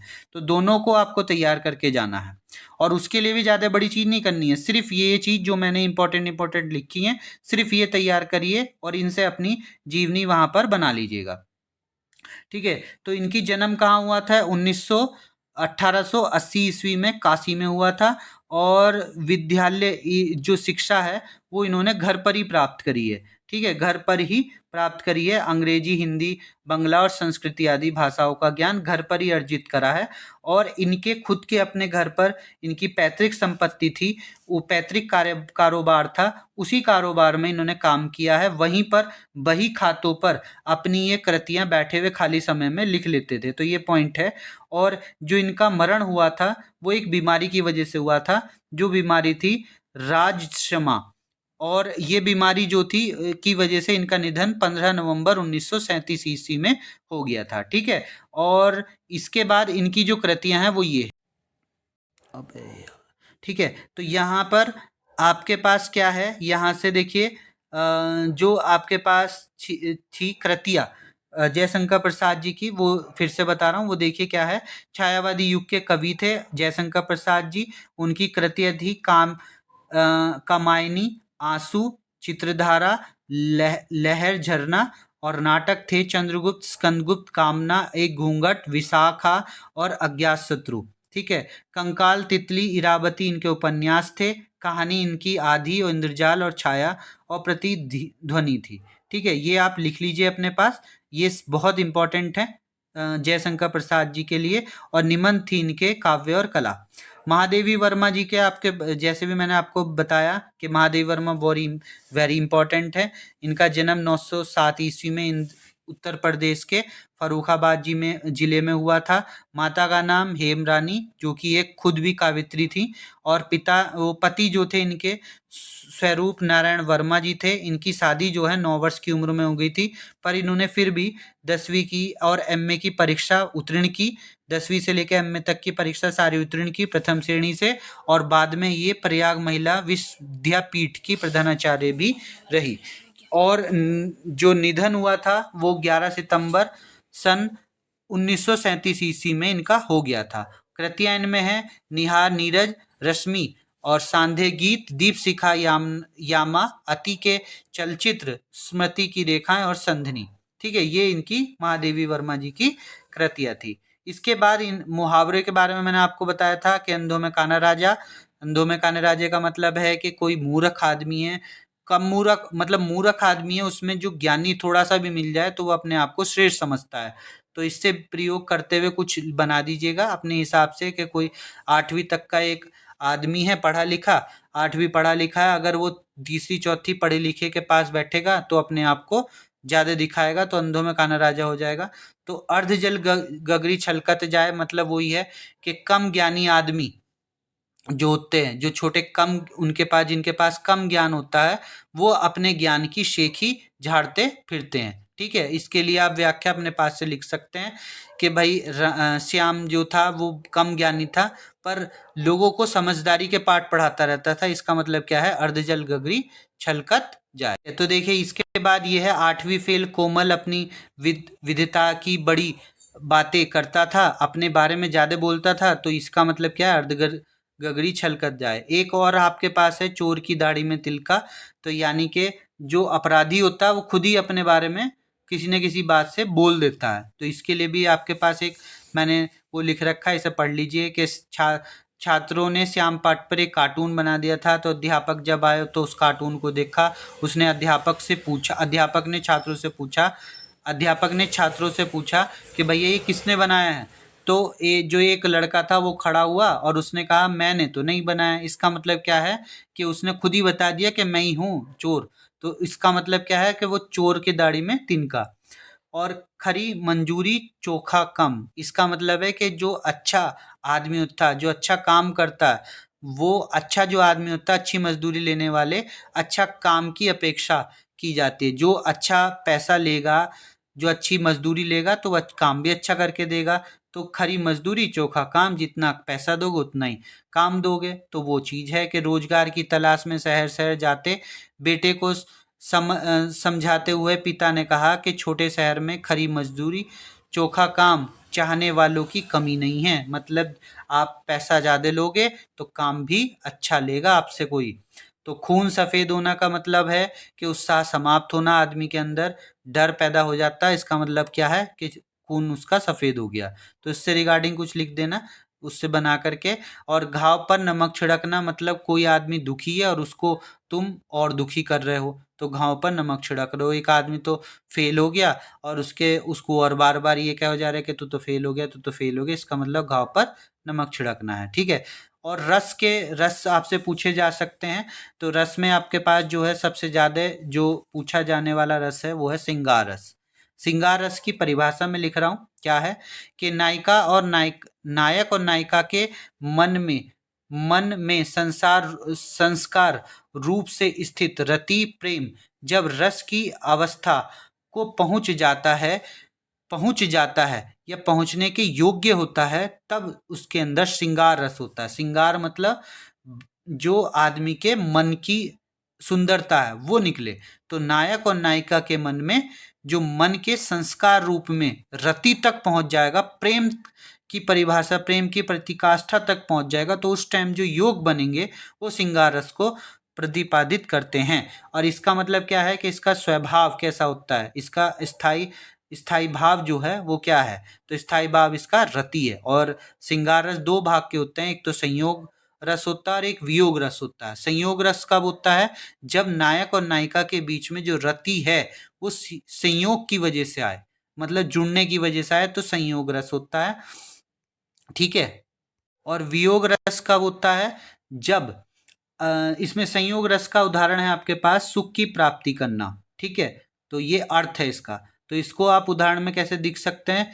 दूध दूहत अति ही रति बाढ़ी, यानी कि दूध दूता आदमी वो जो है अति रति आती है। वही आपके पास जो है कोई आदमी दूध देने के लिए गया, उसे कभी आज तक दूध ही नहीं दुआ, वो अगर दूध दूना सीख जाएगा तो उसमें संयोग रसी रस संयोग श्रृंगार रस का एक एग्जाम्पल बन जाएगा। वियोग श्रृंगार रस क्या हो गया? एक दूसरे के प्रेम में अनुरक्त नायक और नायिका के मिलने का अभाव। जब आदमी एक दूसरे से प्रेम करता है, नायक और नायिका, तो जब उनको नहीं मिलना होता या वो नहीं मिल पाते हैं तो उनके अंदर संयोग रस पैदा होता है, उस टाइम संयोग रस होता है, ठीक है। इसमें क्या है? प्र पिए प्यारे तिहारे निहारे बिना अखियां दुखी नहीं मानती। मतलब वही कि जब कोई ये यहाँ पर एक नायिका नायक को कह रही है कि तुम्हें देखे बिना मेरी आंखें नहीं मानती। तो इसमें क्या है? वियोग श्रृंगार रस है, ठीक है। तो यहाँ पर अब आ जाइए, दूसरा रस जो है वो बहुत इंपॉर्टेंट है, हास्य रस। इसके बारे में भी आपसे पूछा जा सकता है। तो हास्य रस में आपके पास क्या है? इसकी जो परिभाषा वो क्या होगी कि वेशभूषा, वाणी, चेष्टा आदि डिफरेंट टाइप की अलग अलग प्रकार की जो आदमी कृतियाँ करता है, जिसकी वजह से आदमी का दूसरे आदमी की हृदय खुश होता है, उसमें विनोद का भाव उत्पन्न होता है, तो उस चीज को बोलते हैं हास रस या हास्य रस। इसका स्थायी भाव हास है। और उदाहरण के लिए आपको दे, हे ही सीसा सब चंद्रमुखी पर से पद मंजुल कज तिहारे कीन्ही भली रघुनाथ कजू करु करी कानन को पगुधारे। मतलब यहाँ पर है कि जो श्री राम जी हैं वो अनोखे मुंह पर अलग अलग टाइप के बना करके दिखा रहे हैं अपने परिवार में, तो उनके जो माता पिता हैं वो खुश हो रहे हैं, तो हास्य रस पैदा हो गया, ठीक है। अब अलंकार आपको कौन कौन से देख करके जाने हैं, जो याद करने हैं? एक तो संध्या, एक भ्रतिमा और यमक और उपमा, ठीक है। ये अलंकार आपको यहाँ पर पढ़ के जाने हैं।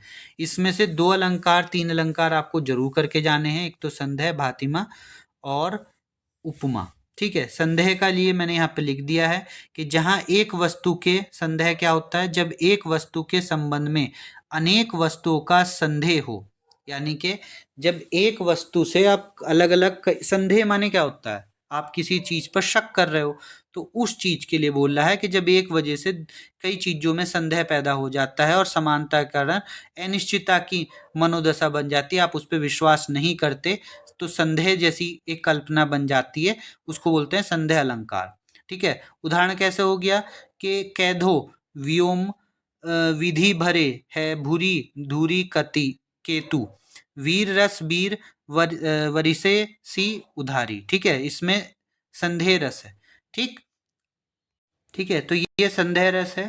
तो यहाँ पर फिर से बताया गया है कि जहाँ एक वस्तु के संबंध में अनेक वस्तुओं का संदेह हो जाता है, और ये इसका यहाँ पर नीचे क्या दे रखा है? उदाहरण, ठीक है। इस उदाहरण को देखिए, उदाहरण जरूर लिखने जरूरी होते हैं, तो आप थोड़ा सा पढ़ लीजिए और उसके बारे में उदाहरण को लिख दीजिएगा। अब इसके बाद देखिए भ्रतिमान, ठीक है। भ्रतिमान की परिभाषा क्या है यहाँ पर? कि जहाँ समानता के कारण एक वस्तु में किसी दूसरे वस्तु का संदेह हो जाता है, ठीक है। भ्रांति हो जाती है, भ्रांति, ठीक है। कैसा हो जाता है कि दूसरे पे आदमी भ्रत करने लगता है,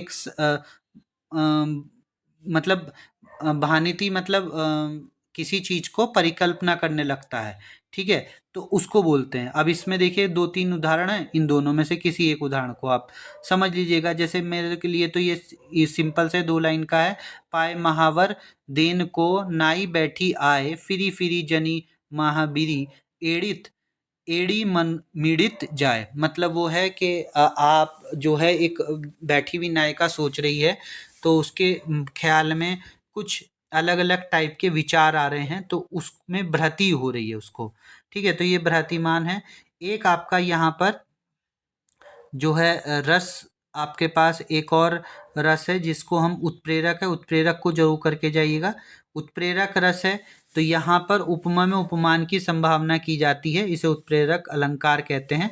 यह अलंकार उत्प्रेरक अलंकार, और इसके लिए उत्प्रेरक को व्यक्त करने के लिए प्राय मनु, मनहु, मानो, जेनहु आदि वाचक शब्दों का प्रयोग करा जाता है। तो जहां पर भी ये वर्ड आए मतलब उसमें समझ लीजिए उत्प्रेरक अलंकार है। जैसे यहाँ पर मनु आया है, ठीक है, ये वर्ड आया है मनु, तो इसके अंदर क्या है, उत्प्रेरक अलंकार है। ये मनु शब्द आया है, इसका मतलब इसमें उत्प्रेरक अलंकार आपका है, ठीक है। अब इसके बाद में यहाँ पर देखिए 10 छंद अलंकार के बारे में है।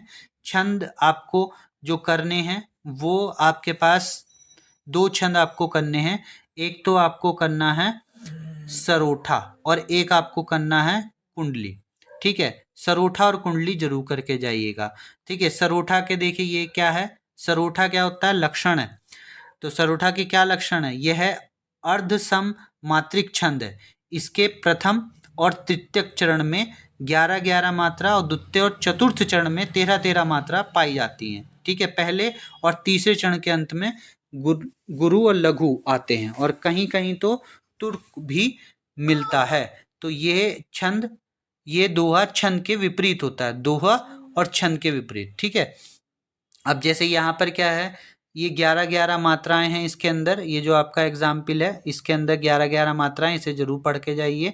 क्या है, नील सरोहर श्याम तरु अरु बारिज नैन करऊं सो मम उर थाम सदा क्षीर सागर नयन, ठीक है। ये आपके पास किसका एग्जाम्पल है, सरोठा का। इसके बाद मैं आपको बता रहा हूँ एग्जाम्पल कुंडली, ठीक है। कुंडली ये रही, कुंडलिया, कुंडलिया में क्या है, इसकी लक्षण क्या है, यह है विषम मात्रिक छंद है। इसमें 6 चरण होते हैं और प्रत्येक चरण में 24 मात्राएं होती हैं और आदि में एक दोहा और बाद में एक रोला जोड़ करके कुंडलिक छंद बना दिया जाता है, ठीक है।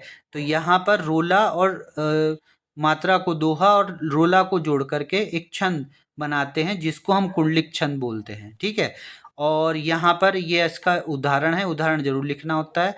साई बैर न कीजे गुरु पंडित कवियार बैठा बिनती पोरिया यज्ञ करावन हार यज्ञ करावन हार राजमंत्री जो हुई प्रिय पड़ोसन पड़ोसी वैद आपुनु तपे रसोई, ठीक है। ये आपके पास इसका उदाहरण है, इसे जरूर याद कर लीजिए।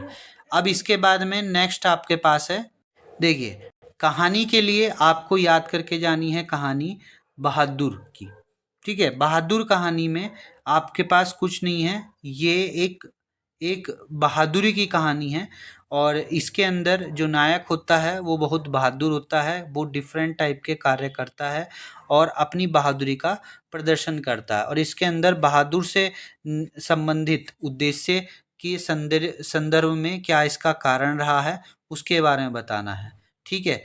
और इसी में कहानी में जो है बहादुरी के बारे में बताया गया है, ठीक है। एक बार बहादुर कहानी को पढ़ लीजिएगा।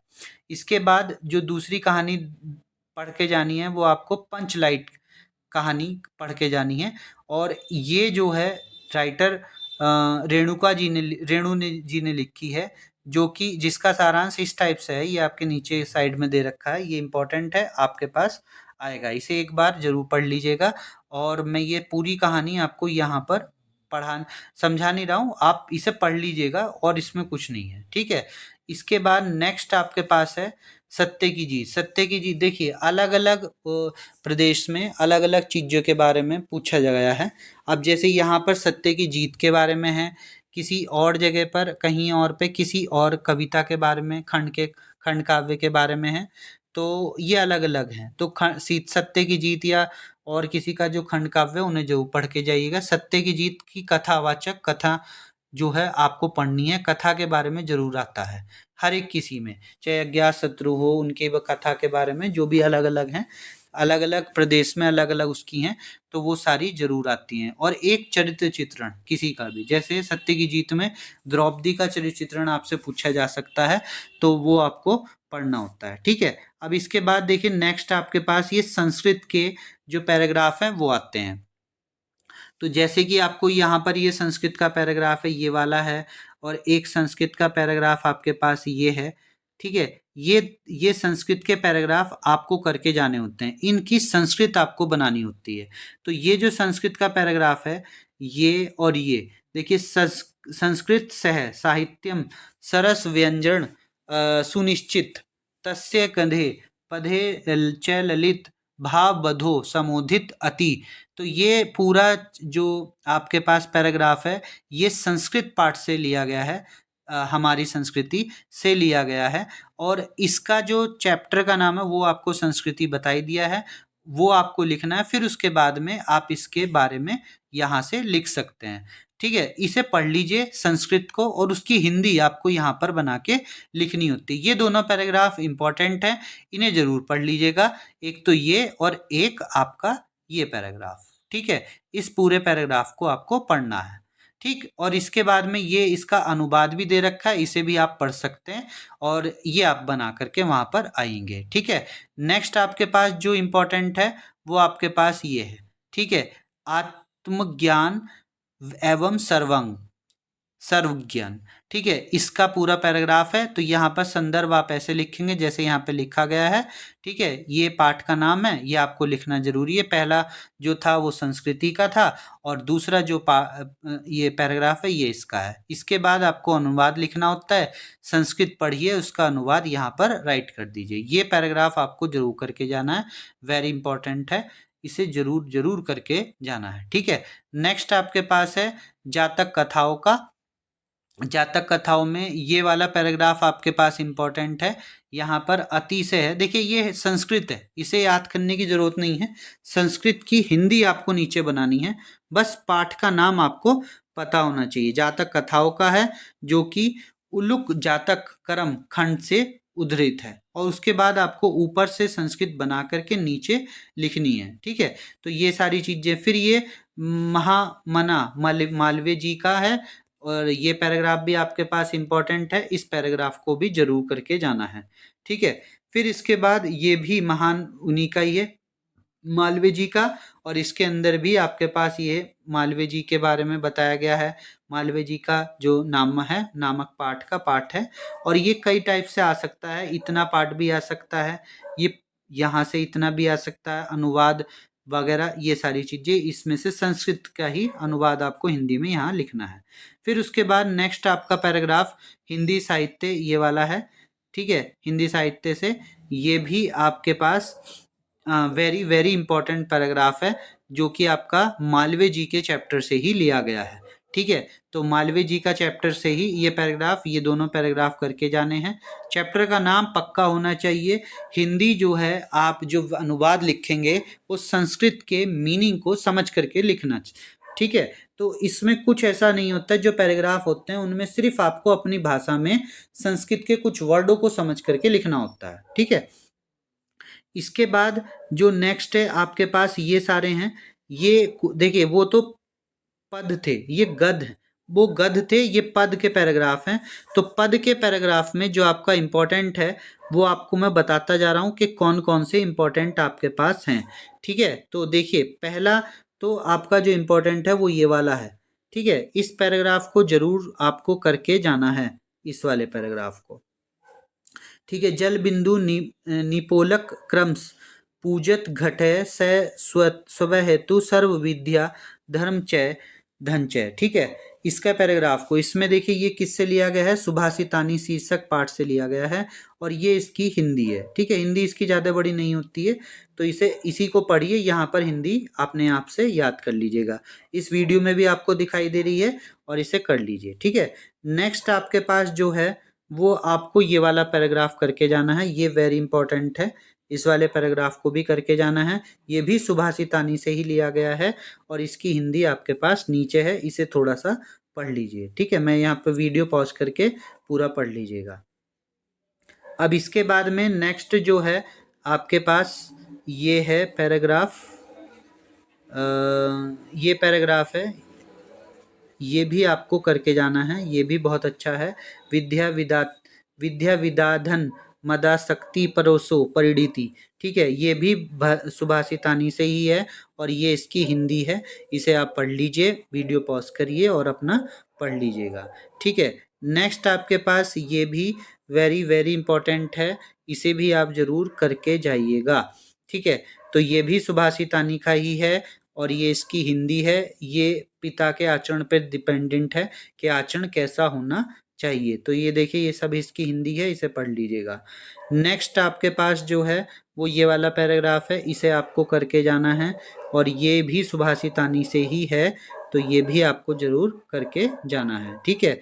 और ये पैराग्राफ कुछ आपके पास थे जो आपको करके जाने हैं, इनकी हिंदी जो थी वो ये रही, ठीक है। जो पैराग्राफ था उसकी हिंदी आपके पास ये है, वीडियो पॉज करिए और अपनी इस हिंदी को पढ़ लीजिए, ठीक है। और नेक्स्ट आपके पास महामानवीय जी से ही एक जो लास्ट में दे रखा है ये पढ़ के जाना है, ये भी बहुत इंपॉर्टेंट है। यह महामानवीय जी का ही पैराग्राफ है, इसे आपको करके जाना है। और द वेरी वेरी इंपॉर्टेंट जो इस साल आने के चांसेस आपके ज़्यादा हैं, इसको जरूर करके जाना है। ये भोज्य स्वदाइमीन से लिया गया है और ये इसकी हिंदी है। देखिए वीडियो पॉज कर लीजिए और इन्हें हिंदियों को एक बार पढ़ लीजिएगा, ठीक है। और नेक्स्ट आपके पास है ये, इस वाले को भी आपको करके जाना है, ठीक है। ये कुछ पैराग्राफ हैं, 4-5 पैराग्राफ है, 5 पैराग्राफ जो मैंने आपको वीडियो पॉज करके बताए हैं, ये आपको जरूर करके जाने हैं, ठीक है। और अब आपके पास जो आती हैं, देखिए वो अब आपके पास आती हैं, यहाँ पर कुछ अनेकार्थी शब्द दे रखे हैं, इनके विलोम और शब्द, तो इनमें आपको ये पढ़ के जाने हैं। ये मैं आपको बता नहीं रहा, ये कोई भी आ सकते हैं, तो ये कुछ हैं जो मैंने यहाँ पर आपको दिखाए हैं, इनमें वीडियो को पॉज करके पढ़ सकते हैं आप, ठीक है। तो वीडियो को पॉज कर लीजिए और पढ़ लीजिए, ये मैं बता नहीं रहा क्योंकि ये सब कुछ भी आ सकते हैं, ठीक है। तो ये थोड़े बहुत मैंने यहाँ पर दिखाए हैं, ये आप पढ़ लीजिएगा। इनके बारे में आप चिंता ना करें क्योंकि ये जो हैं ये वर्ड आपके कुछ भी पूछे जा सकते हैं, ये बहुत कम चांसेस हैं जो आपके गैस में आते हैं, ठीक है। तो इन्हें आप करके जाइएगा। नेक्स्ट ये हैं कुछ, मैं वीडियो को थोड़ा हल्के हल्के चला रहा हूँ, आप इन्हें देख लीजिएगा, ठीक है। तो ये थोड़े थोड़े हैं और वीडियो को पॉज करिए और अपना पढ़ लीजिएगा। ये सारे हैं जो भी जितने भी बन सकते हैं, थोड़े थोड़े मैंने बता दिए हैं, ठीक। इसके बाद आपके पास ये आएंगे अनेकार्थी शब्द, जिनके अंदर आपका एक अर्थ होगा, एक वो जो सेम अर्थ के वाले होते हैं, पर्यायवाची, ठीक है। अनेकार्थी शब्द तो ये पर्यायवाची हैं, ये भी आपके पास सारे ही हैं, इनमें भी कोई इम्पोर्टेंट नहीं होता है, ठीक है। तो ये कुछ भी पूछा जा सकता है वहाँ पर, तो इनके लिए भी आपको देखने की ज़रूरत नहीं है, वीडियो को पॉज कर लीजिए और पढ़ लीजिए, ठीक। तो ये आपके पास हैं यहाँ पर अनेकार्थी शब्द, ये भी कुछ दे रखे हैं एक अनेकार्थी शब्द, इन्हें भी आप वीडियो पॉज करके पढ़ सकते हैं, ठीक है। तो ये आप अपने वीडियो को पॉज करिए और पढ़ लीजिए। बाकी ये सारे कोई भी आ सकते हैं, इसमें कोई भी नहीं होता, ठीक है।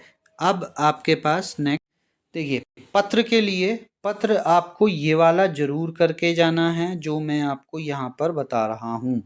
ये पत्र आपको लिखना है अपनी भाषा में। इसने पहले लिख दिया है परिषद के अतिरिक्त मुख्य अधिकारी को हिंदी टाइपिंग के लिए यानी कि टकरकता पद के हेतु आवेदन भरना है, ठीक है। ये सारे आपके जो पत्र हैं, ये सारे पत्र जैसे बैंक अधिकारी को शिक्षा के लिए लोन के लिए जो होता है, शिक्षा लोन के लिए, या फिर प्रदूषण अधिकारी को हमारे शहर में प्रदूषण हो रहा है उससे संबंधित अवगत कराने के लिए, इस टाइप की जितने भी पत्र हैं उन सबको आपको लिखना है। अब उसको लिखने का पैटर्न समझ लीजिए।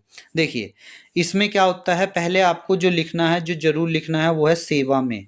फिर उसके बाद जिस अधिकारी को आप लिख रहे हो, जैसे वो वहाँ पर दे जिलाधिकारी तो यहाँ पे जिलाधिकारी लिख दीजिएगा, वो वहाँ पे कहे प्रदूषण अधिकारी लिख दीजिएगा, बैंक प्रबंधक लिख दीजिएगा, जहाँ को कहे मेरठ चांदपुर जो भी आपको देना वो लिख दीजिए।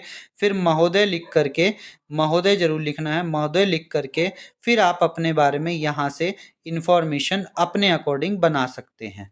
ये आपको बना कहने की ज़रूरत नहीं है, यहाँ से आप इसी से संबंधित जो भी आपको टॉपिक दे उस टॉपिक से संबंधित यहाँ से आगे को अपनी इंफॉर्मेशन को लिख सकते हैं, ठीक है। तो ये लिखना अब बहुत इजी है, आप अपने अकॉर्डिंग लिख सकते हैं। सिर्फ आपको कितनी लाइनें को समझ के लिखना, इतनी लाइनों को। उसके बाद आपको ये सारी चीज़ें अपने अकॉर्डिंग लिखनी है, ठीक है। थोड़ा से पत्र मैंने यहाँ पर लिख के दिए हैं, जैसे देखो ये डिटेल है, आप डिटेल लिख सकते हो कि मैं कहाँ से पढ़ा हूँ। अगर आप किसी को अपनी शिक्षा की इन्फॉर्मेशन दे रहे हो तो डिटेल वगैरह लिख दीजिए। फिर अपने बारे में लिख दीजिए कि मैं इतना अनुभवी हूँ। फिर अपनी आयु लिख दीजिए और उससे रिक्वेस्ट करिए कि भैया ये जो आवेदन है मैं भेज रहा हूँ, आप इसे पढ़ लीजिए वगैरह करके। और फिर लास्ट में अपना नेम यहाँ पर लिख सकते हैं और इस टाइप से आप अपने पत्र को समाप्त कर सकते हैं, ठीक है। ऐसे ही अगर आप प्रबंधक को लिख रहे हैं तो सेवा में प्रबंधक और गोमती लखनऊ, फिर उसके बारे में अपनी इन्फॉर्मेशन, जो भी इन्फॉर्मेशन वो आपको कहे कि भैया मुझे, मैं वहाँ पर इस कॉलेज में पढ़ने जा रहा हूँ, बीटेक करने जा रहा हूँ, 5 साल का है, 3 साल का है, मुझे इतनी रिक्वायरमेंट होगी, उसका मैं लोन जो है वो आगे बढ़ा दूंगा, मेरी जो शिक्षा है वो बहुत अच्छी है, मैं प्रथम श्रेणी से उत्तीर्ण हुआ हूँ वगैरह करके अपनी इन्फॉर्मेशन दे करके और लास्ट में ऋण के लिए रिक्वेस्ट करते हुए अपने पत्र को बना सकते हैं, ठीक है। तो इस टाइप से ये अपने पत्र को आप लिख सकते हैं। ऐसे ही जो अगला पत्र है वो ध्वनि नियंत्रण बोर्ड के लिए है, तो वही सेवा में फिर ध्वनि नियंत्रण बोर्ड, फिर उसके बारे में कि हमारे हमारे मोहल्ले में बहुत ध्वनि का प्रदूषण हो रहा है, जिसकी वजह से हमें पढ़ाई लिखाई में दिक्कत होती है, जो वृद्ध आदमी हैं उसको प्रॉब्लम होती है। तो ये सारी चीज़ें यहाँ पर लिख करके अपने बारे में लिख सकते हैं कि लाउड स्पीकर से हमारे हमारे को दिक्कत होती है पढ़ाई लिखाई में। उसके बाद लास्ट में अपना ये ज़रूर लिखना होता है कि हम कौन हैं, हमारी इन्फॉर्मेशन, हम यहाँ पर अपनी इन्फॉर्मेशन ज़रूर देंगे। इसके बाद सेम आपका वो जिलाधिकारी को शहर में थोड़ी सफाई के लिए या किसी चीज़ के लिए आप रिक्वेस्ट कर रहे हो तो वो लिख करके, विषय वस्तु लिख करके अपने बारे में लिख दीजिएगा। तो पत्र लिखने के तरीके हैं ये, जो मैंने आपको बता दिए हैं। इस तरीके से आप अपने पत्र को लिख करके आ सकते हैं। इसके बाद जो निबंध है, देखिए निबंध के बारे में बता रहा हूँ, कौन कौन सा निबंध आपका बहुत ज़्यादा पूछा जाने वाला है। तो बहुत ज़्यादा जो निबंध आपका पूछा जाएगा वो राष्ट्र की जो नई नीति है उस पर निबंध आपका पूछे जाने की चांसेस बहुत ज़्यादा है, ठीक है। एक तो इस टॉपिक पर निबंध पूछे जाने के चांसेस ज़्यादा हैं। एक आपके पास प्रदूषण पर निबंध पूछे जाने के चांसेस ज़्यादा हैं, और एक आपके पास विज्ञान के चमत्कार पर पूछे जाने के हैं, और तीसरा आपके पास जो है वो स्वच्छ भारत पर पूछे जाने के चांसेस ज़्यादा हैं। और इन टॉपिक्स पर आपको अपने निबंध लिखने हैं। अब निबंध लिखने के लिए पहले आप क्या करें, प्रस्तावना लिखें, फिर उपसंहार, सबसे लास्ट पहली हेडिंग प्रस्तावना और सबसे लास्ट की हेडिंग, अंत की हेडिंग उपसंहार लिखना जरूरी है। प्रस्तावना के बाद आप अपने टॉपिक के अकॉर्डिंग अपनी हेडिंग को बना सकते हैं, जैसे कि वो कहाँ से वो क्या है उसका विज्ञान, जैसे विज्ञान के चमत्कार पे लिखना है तो उसका आस है, उसके बारे में इंफॉर्मेशन कि हम कहाँ पर हैं, किस टाइप से विज्ञान हमारी ज़िंदगी में हेल्प करता है, इस टाइप की इंफॉर्मेशन दे करके अपने निबंध को बना सकते हैं। और निबंध कम से कम आपको 3 से 5 पेज का लिख कर आना है, ठीक है। 3 से 5 पेज आप निबंध के लिखेंगे तब आपको इसका बेनिफिट मिलेगा। तो देखिए इस वीडियो के अंदर मैंने आपको सारी हिंदी में जो जो इन्फॉर्मेशन, जो जो इम्पोर्टेंट चीज़ थी वो सब बता दी हैं। आप इन एक दिन में बैठ करके, आज रात कल रात, 2 दिन 2 रात में बैठ करके आप आराम से अपनी पूरी नॉलेज को देख सकते हैं, ठीक है, और पढ़ सकते हैं ईजिली। एक दिन में आराम से हो जाएगा। इन सारी टॉपिक्स पर ज़रूर करके जाएं। 90% पेपर गारंटेड आपको इसी टॉपिक्स पे मिलेगा जो जो मैंने आपको यहाँ पर बताया है। इसके अदर आपको बहुत कम चांसेस है कि क्वेश्चन मिलें, बाकी यही पूरा आपको मिलेगा। अगर आपको अपने और चैप्टर्स की वीडियो ऐसी ही बनवानी है जिसके अंदर जो जो इम्पोर्टेंट्स है वो आपको मिल जाए तो कमेंट जरूर कर दीजिएगा। वीडियो के अंत में आपको उस टॉपिक से रिगार्डिंग जो जो क्वेश्चन इंपॉर्टेंट्स है वो आपको मिल जाएंगे, और ज़्यादा नहीं होंगे, मुश्किल से 10 से 15 20 क्वेश्चन, 50 30 क्वेश्चन आपको, 20-30 क्वेश्चन आपको मिलेंगे। उन्हीं में से आपको मैक्सिमम आपका पेपर वहाँ पर होगा। और ऐसे ही इंफॉर्मेटिव वीडियो के लिए चैनल को सब्सक्राइब जरूर कर लीजिएगा। जितना आप सब्सक्राइब करेंगे, व्यू बढ़ाएंगे, उतने ही आपको बहुत अच्छे कंटेंट इस वीडियो पर, इस चैनल पर आपको मिल जाएंगे। तो अपने दोस्तों के साथ शेयर ज़रूर करें, सभी इसी इन्फॉर्मेटिव वीडियो को देख लें और उनका पेपर भी बहुत अच्छा जाए। तो इस वीडियो को ज़्यादा से ज़्यादा शेयर ज़रूर करें, ठीक है। Thank you for watching this video.